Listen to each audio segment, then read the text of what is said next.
Hi, I'm Matt, a developer from Ohio, and in this video, I'll be walking you through the Sassy Parallax banner project. To complete this project, you'll need to be familiar with CSS selectors and SCSS basics, like nesting, variables, and mixins. Let's get started. First, let's take a look at what we already have. You can see that we have three sections: a top section, a middle section with a paragraph, and a bottom section. I'm going to add some placeholder colors to make this a little easier to see what's going on. Now you can see that our top section says Visit Myanmar, our middle section has the paragraph, and our bottom section says Book My Trip Now. What we're going to be doing is making this top section and this bottom section have photo backgrounds that have a parallax effect so that when you scroll, only the content moves, and the photo stays put on the page. First step is going to be to create some variables.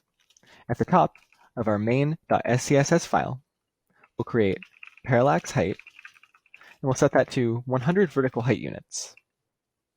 Vertical height unit is 1% of the height of the window that you're viewing it through. So 100 vertical height units is 100% of the height of the window, and this will reflect change no matter what window size you're looking at. So if you're looking at a small window like this, or in a full screen window like this, or on any device, it will be exactly one window height. Our second variable is going to be center margin. We'll have 0 pixels of vertical margin and an automatic horizontal margin. Basically what this does is horizontally align any element. You should notice that this P margin already has 0 pixels and auto for its margin, so we're just going to replace that with the variable we just created. Now we're going to start adding logic for our parallax effect. You can copy and paste the rules from the instruction to landscape and monkeys because these are the two divs that are going to have our photos. At the end of the project, we'll come back and look at what each of these rules does. You should note that this 100 vertical heights unit is the same as our parallax height variable, so we can replace it with that variable to make our code more maintainable. Now, because the background of our divs is going to be photography, we want those photos to cover the entire div. We're going to use the background size rule, and we're going to set that to cover. However, background size isn't supported by every browser, so we're going to need some different browser prefixes. To make this easier on ourselves, we're going to create a mixin that just kind of collapses them all into one. So we'll make a mixin and name it background size, and we'll give that the parameter size so that you can still use it however you want, give it cover or whatever other value, and we'll add background size set to size, and then we're just going to copy and paste that a few times and add each vendor prefix. Now we're going to create a second mixin, parallax background, that takes in a file path. We're going to include our background size, set that to cover.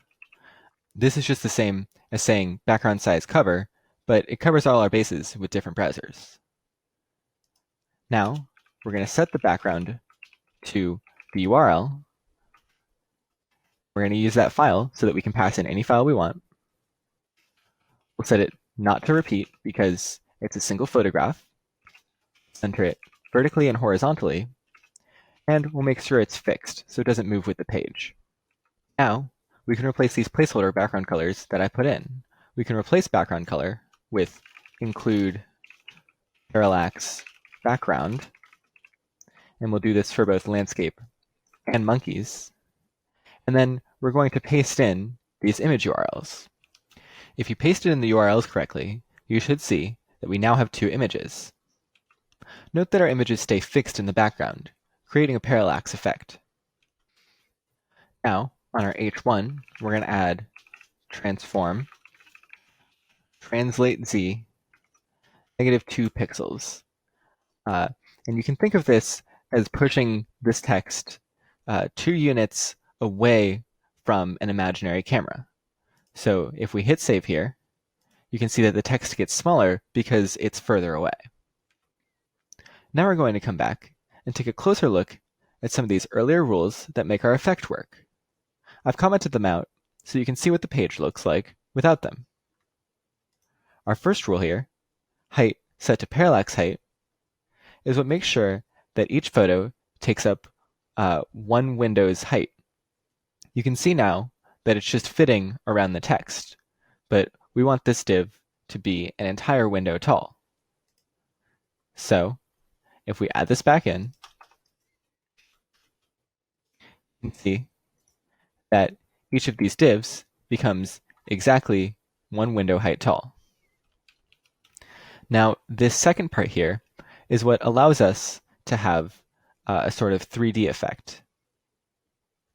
Remember earlier that we used translate Z to push our text back a little bit in space. We have to use this perspective rule first to set up the 3D environment. If you don't use this rule first, you won't have a 3D environment to work with. So what we do is we set up our perspective, and then we translate Z on our div, and we use 1 pixel here for this, and we use 2 pixels for the heading, so they're offset a little bit from each other. You can see that our page is back to looking like how it was before. In this project, we used SASS, variables, and mix-ins to create a parallax effect. You can use what you learned here to make your style development quicker and easier. I've been Matt for Codecademy. Happy coding!